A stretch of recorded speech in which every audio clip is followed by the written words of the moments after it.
Have you ever had one of those moments, where maybe something seems like a tiny detail, an oversight maybe, way back in planning? Uh-huh. Or maybe just two systems interacting in a way nobody quite expected, and suddenly you've got a real problem on your hands? Oh, definitely. Like a project hitting a snag because of some email chain weeks ago. Exactly. Or equipment failing not because it's faulty, but because, well, the maintenance plan just didn't match how it was actually being used. Yeah. It's those times you really see the cost of, well, not thinking ahead about what could go wrong. So today, we're doing a deep dive. We're getting into the fundamental ideas for spotting and, crucially, controlling hazards. Our mission for you. To give you a kind of shortcut to getting informed about safety engineering, we're pulling out the key nuggets from our source material on general principles of hazard control. And it's really about being proactive, isn't it? Totally. This isn't just fixing stuff after it breaks. It's a whole mindset, really. Anticipating, preventing issues way before they even get a chance to show up. Okay, so if we want to get ahead of these potential problems, we first need to be clear on what exactly we're trying to control. Our source gives us some pretty clear definitions, which seems like the right place to start. Exactly. Yeah, understanding the language is step one. So, hazard. The source defines it as a condition or changing set of circumstances that presents a potential for injury, illness, or property damage. Potential, that's the key word. Absolutely. It's not what has happened, it's what could. And then hazard control is just any means of eliminating or reducing the risk resulting from a hazard.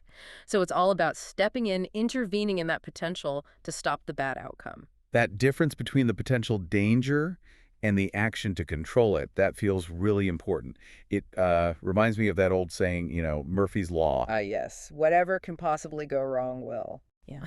It sounds so negative. But in safety engineering, how does that idea actually become useful, like a proactive tool? Well, it's less about being pessimistic and more about um, rigorous foresight. Hmm? For an engineer, thinking whatever can go wrong isn't giving up. It's actually a design challenge. Okay. It forces you to systematically think through every possible way something could fail, every interaction, maybe every human error you can imagine. Yeah.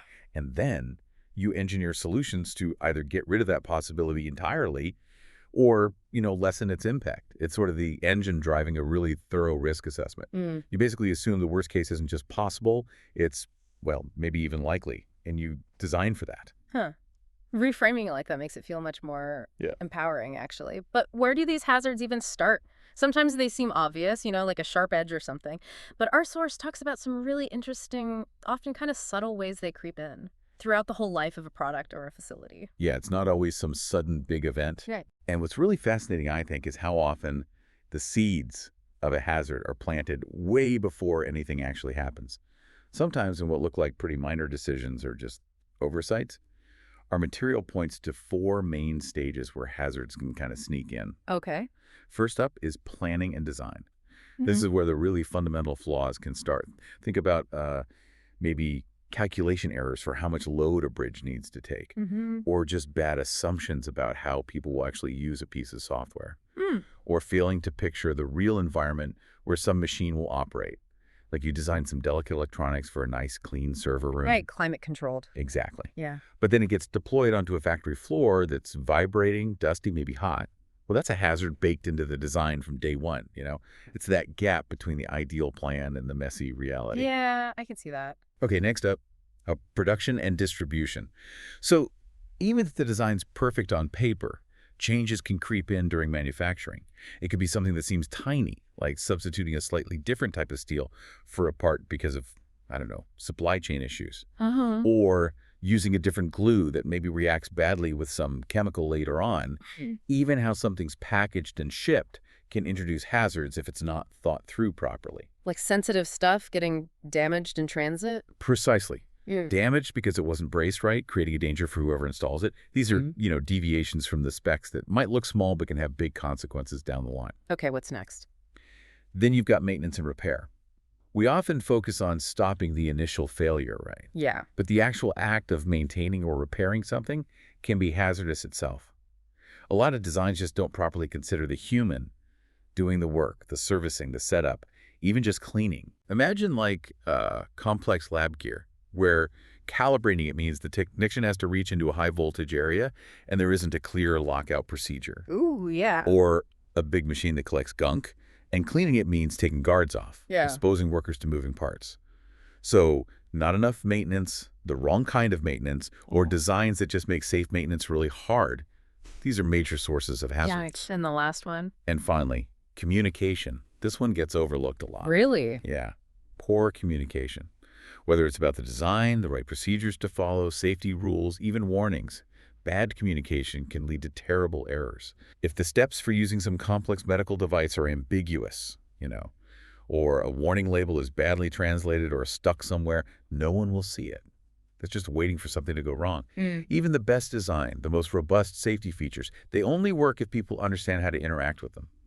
Wow. So it's not just the thing itself, it's everything, from the first idea on a napkin right through to taking it out of service and how we deal with it all along the way. Pretty much. That really expands how you think about where things can go wrong. It's not just, did the metal break?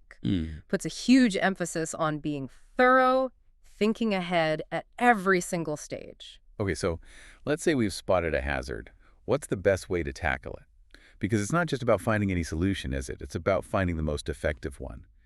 And our source brings in this really powerful idea, the design order of precedence, basically a hierarchy for choosing controls. This is where it gets super practical, I think, for anyone wanting to solve problems before they happen. It guides you to the fixes that actually make the biggest difference. Precisely. Yeah, this hierarchy is really the backbone of doing hazard control well, and it's built on a simple idea. The controls higher up the list are just inherently more reliable. Why? Because they depend less on people doing the right thing every single time. Okay, so what's at the top? Number 1, eliminate the hazard. This is the gold standard, the highest priority. If you can completely get rid of the hazard, just do it. Like, instead of using some really nasty toxic solvent, can we re-engineer the process to use something non-toxic? Yeah. Or much less hazardous anyway? Right. Or maybe change the whole process. Go from cutting something manually, which creates dust, to using an automated laser cutter that doesn't produce that exposure. If the hazard isn't there, well, there's no risk. Makes sense. Now, this takes foresight and, yeah, often means some significant rethinking or re-engineering. But you can't beat its effectiveness. Okay, so elimination is best. What if you can't eliminate it? Good question. Number 2, reduce the hazard level. If getting rid of it completely isn't feasible, the next best thing is to make it less severe or less likely to happen. So for severity, think about maybe using only small amounts of a flammable liquid at a workstation instead of a huge drum. If there is a spill, the impact is much smaller. Okay. For probability, making it less likely, you might build redundancy into a critical system. Yeah, basically providing more than one way to get the job done. Yeah. More than one independent way. It's important, though, just duplicating the exact same system might not be enough. Real resilience often comes from diverse redundancy. Meaning the backup systems work on different principles, so they don't have the same weaknesses, they won't fail for the same reason at the same time. Think like a backup power supply that uses a totally different energy source from the main one. Ah, gotcha. Okay, so eliminate, then reduce. What's number 3? Number 3, provide safety devices. These are engineered features, things that automatically stop people from being exposed to the hazard. We're talking machine guards, physical barriers blocking moving parts, or interlocks, things that stop equipment running if a safety cover is open. Yeah. Automatic shutdown systems. And a really important type here is fail-safe devices. Yeah. These are specifically designed so that if they fail, they render the system inactive or leave it in a safe state, like a heating system that shuts down automatically if it overheats, instead of just getting hotter and hotter, or a railroad crossing arm that defaults to the down position if the power fails. They basically plan for failure. Okay, that makes sense. So, guards, interlocks, fail-safes. What's next down the list? Number 4, provide warnings. Only if you can't eliminate, reduce, or adequately guard the hazard, then you rely on warnings. It could be signs, labels, alarms, flashing lights, anything that tells people about the danger. There's always a but. There is. The huge caveat here is that warnings depend entirely on people paying attention and reacting correctly. They don't remove the hazard itself. And, things like fatigue, distraction, language barriers, or people just getting used to them and ignoring them, they all make warnings less effective. They inform, but they don't prevent unless someone actively responds. Right, which leads us to the bottom of the list. Yeah. Number 5, provide safety procedures and protective equipment. This is the lowest priority. Why? Because it depends almost entirely on human behavior. It relies on people recognizing the hazard, remembering the correct procedure, and consistently using things like PPE, personal protective equipment. Like safety glasses, gloves. Exactly. Hard hats, respirators, all that stuff. Now, PPE is vital, absolutely. But it just creates a barrier. It doesn't get rid of the hazard. And it relies on someone putting it on, wearing it right, making sure it's not damaged. Procedures need constant training, supervision, active compliance. They're just really vulnerable to human error or people getting complacent over time. It's a really stark reminder, isn't it? How often maybe the first reaction is just put up a sign or write a new rule. When actually the biggest impact comes from changing the system itself, higher up that list. It makes you wonder, why do organizations sometimes default to those lower controls, even when the higher up ones are clearly better? Is it just about cost? That's a really important question. And yeah, often it is about perceived cost and complexity, especially if you're dealing with existing operations. Eliminating a hazard might mean a total process redesign, maybe big capital investment. That can look pretty intimidating, whereas warnings, PPE, new procedures, they often seem quicker, cheaper to implement in the short run. But they push the burden of safety onto the individual, and they carry a higher long-term risk because, well, people are variable. Sometimes there's also just a lack of full understanding of the total life cycle cost of relying on those less effective controls. That makes a lot of sense. So with this hierarchy in mind, here's a thought for you listening. Think about your own environment. Work, maybe a hobby, even at home. Which types of controls do you see most often? Or rely on yourself? And maybe more importantly, could a higher priority control be used instead? Are you relying on a fiddly procedure when maybe a simple design tweak could just remove the problem altogether? Good challenge. Now, spotting these hazards, especially the hidden ones we talked about earlier, it can be really complex, right? It's hardly ever just one obvious thing. No, rarely. But thankfully, our source points out that using conceptual models can be a really powerful way to think about it. Helps you consider all the interconnected bits that lead to an incident. Moves you beyond just looking for a single cause. Absolutely. Yeah, these models give you a structured way to break down complicated situations. One really useful one is the Formiz model. Foreman's. Yeah. It encourages you to think about the interaction between four key elements. It's often used in, like, human factors analysis and accident investigations. You get, man, that's people. Their skills, limits, training, experience, even their psychological state. Are they tired, stressed? Then machine, that's the equipment, tools, technology. How reliable is it? How well is it maintained? How's it designed? Then media, that's the environment, physical conditions, temperature, light, noise, weather, but also maybe the social or cultural environment. And finally, management. This is the big picture context. Policies, procedures, leadership style, safety culture, how resources are allocated, supervision. Okay, man, machine, media, management. Right. So, quick example. Imagine a truck overturns. The man factor might be driver fatigue. Machine could be worn tires or bad brakes. Media might be, say, heavy rain on a twisty road. And management could be unrealistic delivery schedules or maybe not enough driver training. I see. So it's rarely just one M. It's how they interact. Exactly. It's the interplay. Okay. And there was another model mentioned. Yeah, the second one is the goal accomplishment model. This one's maybe a bit more granular, detailed. It analyzes a situation by looking at 9 factors typically involved in trying to achieve any goal. It gives you a more detailed snapshot of a system. Those factors are people, activities, equipment, the place or facility, the physical environment, the social or management environment, regulations, time, and cost. Wow, 9. Yeah. So while the 4 M's give you those broad categories, this goal accomplishment model is almost more like a checklist.